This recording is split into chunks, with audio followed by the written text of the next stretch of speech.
আমরা প্রতিদিন স্বর্ণ দেখি, আংটি, চেইন, কানের দুল। কিন্তু আশ্চর্যের বিষয় হলো এই স্বর্ণ কিন্তু পৃথিবীতে তৈরি হয়নি। স্বর্ণ হলো একটি রাসায়নিক মৌল যার নাম গোল্ড এবং সিম্বল AU। এটা বানাতে লাগে ভয়ঙ্কর পরিমাণ তাপ আর চাপ, যা পৃথিবীর কোথাও নেই। তাহলে স্বর্ণ তৈরি হয় কোথায়? উত্তর একটাই, মহাকাশে। কোটি কোটি বছর আগে কিছু বিশাল নক্ষত্র তাদের জ্বালানি শেষ করে ফেলে। যখন আর ভেতরে আগুন ধরে রাখতে পারে না, তখন নক্ষত্রটি নিজের ওজনেই ভেঙে পড়ে এবং ঘটে এক ভয়ঙ্কর বিস্ফোরণ, যাকে বলা হয় সুপারনোভা। এই সুপারনোভার সময় তাপ আর চাপ এত বেশি হয় যে ছোট ছোট পরমাণু একে অপরের সাথে যুক্ত হয়ে ভারী মৌল তৈরি করে। এই সময় জন্ম নেয় স্বর্ণ, প্লাটিনাম, ইউরেনিয়ামের মতো ধাতু।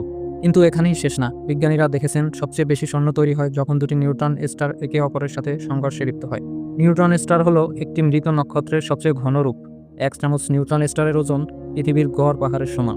যখন দুটি নিউট্রন স্টার ঘুরতে ঘুরতে ধাক্কা খায়, তখন ঘটে এক বিশাল বিস্ফোরণ, যাকে বলা হয় কিলোনোভা।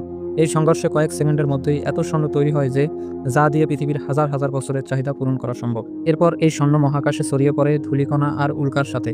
কোটি কোটি বছর আগে এই উল্কাগুলো পৃথিবীতে এসে পড়ে এবং স্বর্ণ জমা হয় পৃথিবীর ভিতরে। পৃথিবীর তাপ আর চাপের কারণে এই স্বর্ণ পাথরের সাথে মিশে তৈরি করে গোল্ড অরি, আর সেখান থেকে মানুষ খনন করে স্বর্ণ আলাদা করে নেয়। তাহলে সহজ করে বললে, আপনার হাতে থাকা স্বর্ণ পৃথিবীর নয়, এটা এসেছে মহাকাশ থেকে, একটি বিস্ফোরিত নক্ষত্রের স্মৃতি হয়ে। স্বর্ণ শুধু গয়না না, স্বর্ণ মানে এক টুকরো মহাবিশ্ব। ভিডিওটি ইনফরমেটিভ মনে হলে একটি লাইক দিন, আর এমন আরও কিউরিয়াস ও শিক্ষণীয় ভিডিও পেতে কিউরিয়াস মাইন্ড চ্যানেলটি সাবস্ক্রাইব করে পাশে থাকুন। ধন্যবাদ।